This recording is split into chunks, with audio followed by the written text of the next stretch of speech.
episode 4 of the MVP, also known as the Manufacturing Vanguard podcast. I'm Andrew. I'm Randy. And we have another exciting episode to talk about the cutting edge of manufacturing. But before we do that, definitely. as we always do, we start with a brewski here because that's manufactured as well. It's not just manufacturing parts, manufacturing things in liquid form. And we're going to talk about a new form of manufacturing, which I've never really read before until now, which I find fascinating. But this one, Randy, is what? Oh, it's called Fancy Papers. So this was Sakara City. This is in Tampa. Oh yeah, it's 30 miles from us. Very close. Mm-hmm. Fancy Papers. We deal. We're now a paperless shop, so this is very apropos. Oh, there we go. So now we just drink Fancy Papers. We don't actually produce any papers anymore because we're gone digital. So let's give it a shot, as we always do. And I'm using my mug from my son from the Big Red One. Shout out to the diehards. And I have a regular glass mug. There we go. And I'm going to let that settle just for a second. See? Ooh, smells wonderful. I like a good IPA. You're an IPA fan too, aren't you, Randy? Oh, definitely. All right, good deal. You know what? I'm not going to wait. I'm going to try a sip. Cheers. Cheers. We'll give it a shot. Here we go. Oh, that is good. Good call on that. Fancy Papers IPA. I never had that one. It's a good one. All right. Well, first topic, really interesting stuff.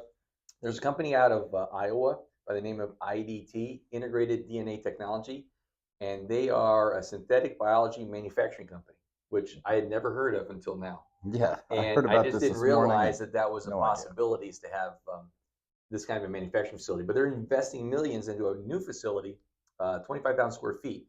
What I found fascinating about this is that not only are they creating DNA, strands of DNA, synthetic DNA, for research and medical purposes. But the part that caught my eye was the creation of synthetic DNA for the purposes of storing digital data. And I thought, well, that's interesting. Why would you want to store digital data on so that's DNA? My first question. Yeah, DNA. That was your question, right? And what I came to realize is, and this is a relevant problem, is that we continue to grow data. And it's estimated by 2025, we're going to have, I think I wrote it down here, we're going to have 250 zettabytes worldwide of data. So that's 1 trillion gigabytes times 250. So it's a lot of data. So yes, and that's a huge amount of data. And what's interesting about that is, as you're growing data, it's all electronic storage, right? And so it can only store so much. And when you reach the capacity, you got to replace it with something else. And suddenly, what you have? Well, another problem is too, you can't get the copper any smaller than you can already get it. Yes. So once you start getting into the what would you call that? Micro threading? Yeah. I guess, something like that. Yeah. There's only so small you can go. Yep. And if you go biological, I guess, you can go even smaller. Now you got even smaller. So because what you have here, and also there's a limited lifespan of this electronic equipment, right? Correct. Shelf life. It doesn't last forever. Where DNA can last for millions of years. And I never thought about that. That's the interesting Throw part. it in some amber. Yes. It'll be good, right? Hey, you're good to go. Uh-huh. Well, what's even more interesting is that only 2 grams can hold what was it, the number? It was 455 exabytes. So it's basically 455 gigabytes.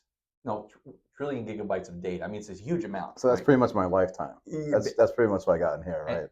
And in manufacturing, the fact that we have a manufacturing facility doing that, we have record retention, we have to keep records, but we constantly are growing, right? Constantly. And then the lifespan of some of this electronic equipment is like 15, 20 years, and then you got to replace it with something else. With DNA, it lasts for thousands of years. It takes 6 million years to degrade 1 megabyte of data. Wow. And so in DNA strand, okay? And I said, well, how do they do this? DNA is made up of 4 nucleotides. And I can't remember the exact names, but the letters were A, T, G, C. Those are the 4 initial letters of those 4 nucleotides. It's been a while since I studied it, yeah. And data stored in ones and zeros. So what they do is they take GC, and that represents 0, and AT, and represents 1. And that's how they convert it to digital. Okay. Yes. So these printers that they're developing, IDT, is they're printing these strands in ones and zeros using these 4 nucleotides. And then, so you can create so much data on such a small surface and then all you have to do is print the DNA, and it lasts basically for forever, as far as we're concerned. And so I thought that was really fascinating of how they are able to do this. The fact that they're organizing this DNA in ones and zeros and it lasts forever, basically, is a great way to conserve on equipment, waste, CO2 emissions, because the electronic equipment, especially large computer centers, it's emitting a lot of CO2 because of the cooling requirement. You have these generators keeping all this stuff cool all the time. But in the case of the DNA, the temperature requirements are far less, and the energy requirements are practically zero. And so it affects the environment, it affects waste. It's amazing. All that stuff makes more sense. When you first brought it to my attention, I thought, why would anyone want to do that? And how are you going to read and write onto DNA? But I could see an application of this maybe going to another planet or something like that and bringing all our information. What's a big factor in trying to travel to other planets is weight, right? So imagine being able to store all this data in DNA sequencing. Of course, the challenge now, they can write it, but the retrieval or the read-write capacity, that's still being worked on. But they're investing, IDT is investing in that, and I think it was fascinating to me about being able to do this sort of thing and reduce and also for manufacturers or anybody, the cost of having to constantly upgrade your memory, your hard drive equipment all the time. So if you have something that can read and write a DNA strand, basically you're set. You don't have to upgrade anymore. You're done. And I remember, back in the 90s when I got my first computer in the early 90s, finding something with a big hard drive was amazing. I think I had a Hewlett Packard. I think it was a 380. I think that's what it was. I think it had a space of like 100 megabytes or something on the hard drive. And when they came out with like an upgrade to get 200, I go, wow, that's great, Right. And now I've got a little thumb drive that can hold 2 terabytes of data. It's about an inch long, right? And it costs you $25. Exactly. So I had EDO memory in my Comcast or whatever it was. Yeah. It was a special memory that you had to put it in at an angle and then flip it in so everything lined up properly. Yeah. That thing was expensive too. Yeah. I remember and I went from 4 yeah. meg, I think, to 8 meg. And I was like, wow, this is so much better. It's like the days of the modem. Remember they kept going? Yes. But yeah, they would sell, we were both in the military. You'd go to the AFI store and then the exchange or the post exchange. Yeah. And they would come out there in the electronics session, get your external hard drive, 100 megabyte external hard drive. And then when it started going to 500 megabyte, but of course it was super expensive. It was very expensive. Yeah. Yes. Now it's on Amazon you can buy it for regularly nothing, 2 terabytes, a little thumb drive. But this is really a huge potential and unlimited. So the reduction of waste, the capacity, the longevity of it, right? It could last for. They always talk about Moore's law. Every 18 months, technology will double. Yeah, and it doesn't stop. And so it's always a constant challenge to keep things up to speed. It's just I just loved reading about this, and you're right. When I first read about it, I said, "What are the applications?" And then I realized what the applications were: capacity, the longevity, the storage, the weight, the waste, everything. So, and the CO2 emissions with keeping data centers cooling. You can do that with this. So, IED is working on that. It's really fascinating. There'll be a link on our podcast. What's the next topic we wanted to talk about? All right. So the next one I have is so imagine eating this as a cookie. Oh, really? Okay. So there's this company that is using plastic waste. Yeah. And they're trying to convert it into food. And so the way that they do this is that they take the biomass of plastic. Yeah. They combine it with a hungry yeast that's specialized. That yeast is going to break it down, transfer it into proteins that we can ingest, and then you can add different things to it. Then they're going to make this slurry. And the slurry can go into a 3D printer, and they'll print off. They recently printed off cookies. I'm sure they're going to be able to print some other things. Yeah. But then they went a step further with this. Yeah.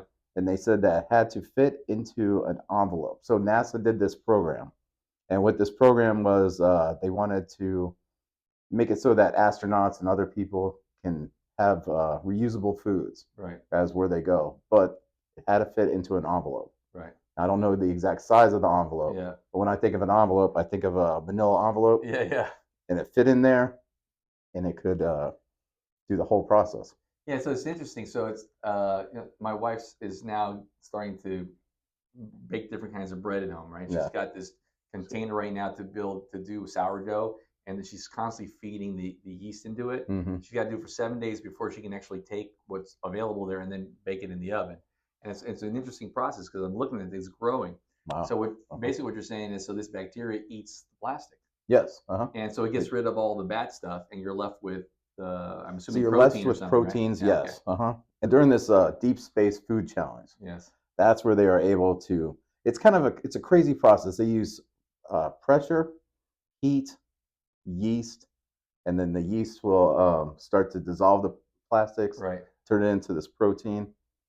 So I can see a new manufacturing vertical standing up that focuses on taking plastic waste and then converting it into food products. And we produce so much plastic waste. Oh, we do, and it's grown extensively. Yes. Through the years. Yeah. So I think we saw a graph that showed, what was it, 1970, and it showed what, 35 million or something like that. Yeah. And now it's like 5 times the amount. Oh, and growing, I think it's or even more than that. Yeah, yes. It's crazy numbers. And then a lot of that we're dumping into the ocean, plastic waste. So imagine if we could have actually recycle centers that will take plastic, instead of, how you see the places that bottles only or plastics only, it would actually already be set up to process it on site, right? Instead of just a container holding plastic, it could start processing it into its components, and then it'd be hauled away into a manufacturing facility that would actually produce the food. Yeah, that'd be great. That I could see get rid happening. of some plastics. Yeah, considering how much plastic we're dumping all the time. I mean, plastic was a great invention, a great idea, lightweight, easily to form and shapes. I always think of The Graduate. But it takes one word, plastics. I think I read once it takes at least 10 years for plastic to break down in a landfill at a minimum. But this thing, if it's bacteria eating it, it probably does it in a really short time. Within 24 hours. Oh, that's fantastic. See, that's a huge difference. A day to eat and break down bacteria and plastic, as opposed to letting it ferment in the ground for 10 years. Yeah, I don't know how and the toxins are still there too. Right, exactly. This is non-toxic. Yes. It's edible. Oh, and it scored 6.5 out of 9 on the what was the name of that scale here? The hedonic scale. Oh yeah, it measures. So I'm not familiar with the scale, but it's taste, food, plus, or it's the human perception of how good taste and smell and everything else. Yeah, texture, all that stuff. That's actually a pretty high score. That's a very good score. Yeah. So we got to see if we can get a sample cookie and try one. It's at least a 75 or so, right? At least, exactly. It's gonna be better than Dollar General food. Exactly. Well, that was a very interesting topic. We're going to provide some links on that. People want to learn more about that particular new subject when it comes to. Well, I like that they're not the only company that's doing this, trying to get rid of our plastic waste and using it to recycle it into something edible or usable for us. Yeah. Well, they've already fuel. A lot of companies are already trying to figure out how to recycle plastic into other usable products. But man, recycling into food, that could take care of not only the fact that we have so much plastic that we've been building, yes, but also the fact that we have food scarcity, right? Exactly. We have issues with food in certain countries, and doing that and addressing that need, it's a twofer, right? Or all these tornadoes that hit. If you had one of those machines out there, I'm sure we have plenty of plastic all over the place. It can produce food on site for you as a replenishment, as an immediate emergency source. I think there's a lot of potential for a whole new manufacturing vertical on this. Yeah, I definitely think it could. Cool. I think, and then we got our third subject today, which was X-planes. X-planes. The first X-plane, Chuck Yeager flew in the 1950s to break the sound barrier. Yeah, was that in the 50s? Yeah. Yeah, it was in the 50s. And I had the pleasure of meeting Chuck Yeager once at Edwards Air Force Base. Nice. I've always been a fan. Yeah, and so I thought it was just fantastic to meet a legend like that. Yes. But the evolution of X-planes have gone. Now there's a new X-plane that is being done by a company called Aurora, which is a subsidiary of Boeing. And they're working on a new aircraft challenge by the Department of Defense on addressing planes that can land in anywhere or take off from anywhere, have high speed and no pilot, right? Yeah, they were talking about either a short takeoff, or just fully vertical. And they said it was a seamless, the way that the fans or the blades work. Yes. To make it go forward. What was really cool is that the speed, right? Because a helicopter can only fly so fast, but this thing can go 450 knots. Yes. So that is pretty darn fast. I think it converted is like over 500 miles an hour, if I'm not mistaken. Somewhere is that right? 450 so. knots, the conversion. Yeah. So that's I don't incredible. remember my knot Yeah. conversions. What was interesting about it is they've been working on the design for a while. And here's the other thing that I thought was fascinating is that it's going to be 3 years before they finish the design and get approval. Mhm. And then they're trying to get a first flight in about 3 years, and then hopefully going to production, right? Uh, it reminded me of my own experience when I was part of the C-17 program, the manufacturing of the aircraft. The C-17, the design first came out in 1981. We didn't have the first flight until 1991, 10 years later. But what was even more interesting is that once it went to full production, everybody approved and stamped it, is how fast our aerospace manufacturers can turn around building an aircraft. So I was reading a study that on average, companies like Boeing and Lockheed and others, it only takes 83 days on average to build a full plane. Wow, 3 months. I know, less than 3 months. Isn't it crazy? Yeah. But it takes 10 years to get to the point of saying yes, it's approved, right? But Well, which I understand that manufacturers are part. hungry. They want to get going. Yeah, but the fact that they can turn around a plane so fast, once it's all approved and first flight and everything is done, it's amazing how fast they can produce it. The weird part about that is, and I always thought about this, even though the C-17 is still a very advanced aircraft from a cargo perspective, the fact that you have to take at least a decade in the design phase and the development phase before you actually have an aircraft. By then, technology, and we're growing technology so fast, it's a little different from the 70s, 80s, and even 90s, but now technology is just replicating so fast and getting more advanced and just faster and bigger and better. It's like, can you wait so many years? It to me becomes outdated at that point because the next big thing came out. That does make sense, yeah. But yeah, you still have to have everything approved. At least I feel like you should. Yes. Yeah. I agree with Although that. you're right, everything could go a lot faster. We could have more technology and then go on to the next. But you want the one before it to be right. Yeah. But it's amazing. So X-Planes have been around since the 1950s, and the whole program is sponsored by DARPA, which we'll provide a link about that. But it's all about advanced technology, advanced aircraft, and how to create the most advanced aircraft. And I find the whole program fascinating. It's been around for a long time, and they're always looking for cutting edge. And the fact that you don't have a pilot, I know some people argue, well, you need a pilot, you need that human interaction. I think there's a balance that you can draw between the two, between having an unmanned aircraft where you still have a pilot flying it, but the risk of life, losing that pilot is not there if they're not in the aircraft. Correct. And these are not commercial flights. No, these are all military applications. But I think the fact they can go anywhere, take off anywhere, land anywhere, go at high rates of speed, I think it really provides us a competitive edge and a leading edge with our combat forces. Definitely. Yeah, we don't need an airstrip. No. That is so much better, yes. Well, 3 really cool topics, Randy, all about cutting edge, leading edge manufacturing. Before we close with a few things, next month we're going to have a special guest. We're going to be talking about strategic alliances and how the future of manufacturing can grow if we align ourselves with other partners, even if they're competitors. And there's so much opportunity in the growth of manufacturing that it makes sense to find new ways of growing. And one way of growing, and we've already adopted it, is by having a strategic partner with somebody who's actually a competitor of ours, but there are things that they do we don't do, and things that we do that they don't do.